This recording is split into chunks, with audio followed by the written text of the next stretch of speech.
اندھیرا، گہری خاموشی، پھر اچانک آسمان گرجتا ہے، بادل چیختے ہیں، ہوا رک جاتی ہے۔ سوچئے، وہ لمحہ کیسا ہوگا جب زمین پر موجود ہر مضبوط چیز ٹوٹ جائے، جب پہاڑ بھی بے بس ہو جائیں اور انسان اپنی عقل، طاقت اور غرور کے ساتھ پانی کے سامنے ہار مان لے۔ یہ صرف ایک سیلاب کی کہانی نہیں، یہ اللہ کی نافرمانی اور اللہ کی رحمت کے درمیان کھینچی گئی ایک آخری لکیر ہے۔ آج ہم سنیں گے حضرت نوح علیہ السلام کی کشتی اور اس پانی کے واقعے کی کہانی جو تاریخ انسانیت کا سب سے بڑا امتحان تھا۔ حضرت نوح علیہ السلام اللہ کے پہلے رسول ہیں جنہیں ایک مکمل قوم کی طرف بھیجا گیا۔ یہ وہ زمانہ تھا جب انسان توحید کو بھول چکا تھا، اللہ کو چھوڑ کر بتوں کے سامنے جھک چکا تھا۔ ود، سوا، یغوث، یعوق، نصر، یہ صرف نام نہیں تھے، یہ انسان کے بگڑے ہوئے عقیدے کی علامت تھے۔ حق کی بات مذاق سمجھی جاتی تھی اور نبی کی آواز شور میں دبا دی جاتی تھی۔ حضرت نوح علیہ السلام کی کہانی صرف ایک نبی کی دعوت نہیں، یہ صبر، استقامت، انجام اور اللہ کی فیصلہ کن قدرت کی داستان ہے۔ اسی لیے قرآن مجید میں اس واقعے کو بار بار دہرایا گیا تاکہ انسان کبھی نہ بھولے کہ اللہ کی پکڑ کب اور کیسے آتی ہے۔ ایک طویل زمانہ، 950 سال، صدیوں پر پھیلی ہوئی ایک مسلسل جدوجہد۔ حضرت نوح علیہ السلام دن کو بھی پکارتے رہے، رات کو بھی سمجھاتے رہے، کھلے عام بھی اور تنہائی میں بھی۔ وہ کہتے تھے، اے میری قوم، اللہ کے سوا کسی کی عبادت نہ کرو، میں تم پر ایک بڑے دن کے عذاب سے ڈرتا ہوں۔ لیکن جواب میں ہنسی تھی، تمسخر تھا اور انکار تھا۔ قوم کے سردار کہتے، یہ تو ہماری طرح کا ایک انسان ہے، یہ ہمیں ہمارے معبودوں سے روکنا چاہتا ہے۔ غریب اور کمزور لوگ کچھ لمحوں کے لیے سنتے، دل نرم پڑتا، لیکن طاقتور لوگ انہیں بھی بہکا دیتے۔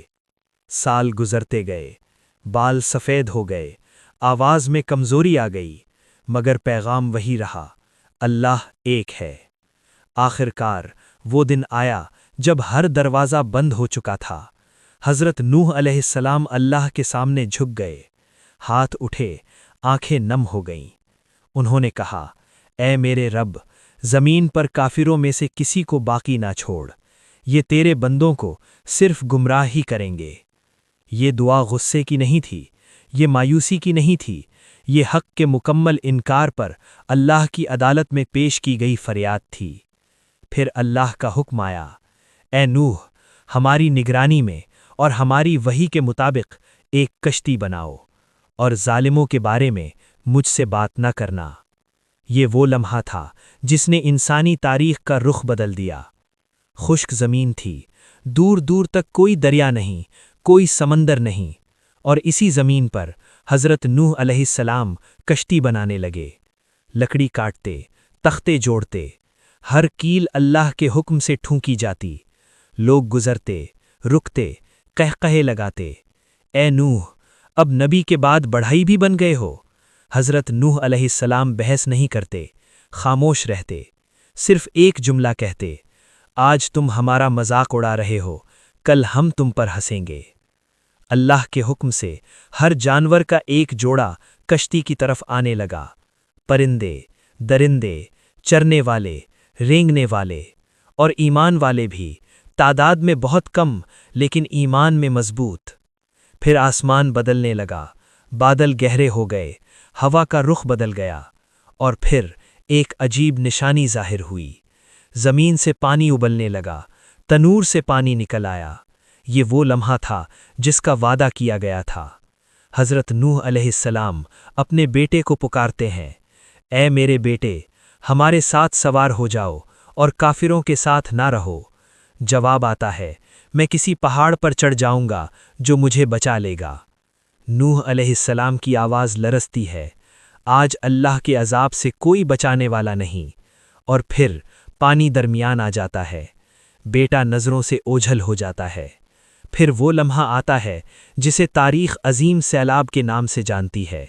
آسمان پھٹ جاتا ہے، زمین بہنے لگتی ہے، اوپر سے بارش، نیچے سے پانی، ہر طرف صرف پانی۔ مکان ڈوب جاتے ہیں، پہاڑ چھپ جاتے ہیں، انسان غائب ہو جاتا ہے۔ کشتی لہروں میں ہچکولے کھاتی ہے، جیسے پہاڑوں کے درمیان چل رہی ہو، لیکن وہ کشتی اللہ کی حفاظت میں تھی۔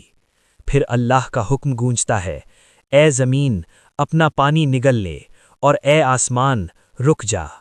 بارش تھم جاتی ہے، پانی اترنے لگتا ہے، خاموشی واپس آتی ہے، کشتی جودی پہاڑ پر ٹھہر جاتی ہے۔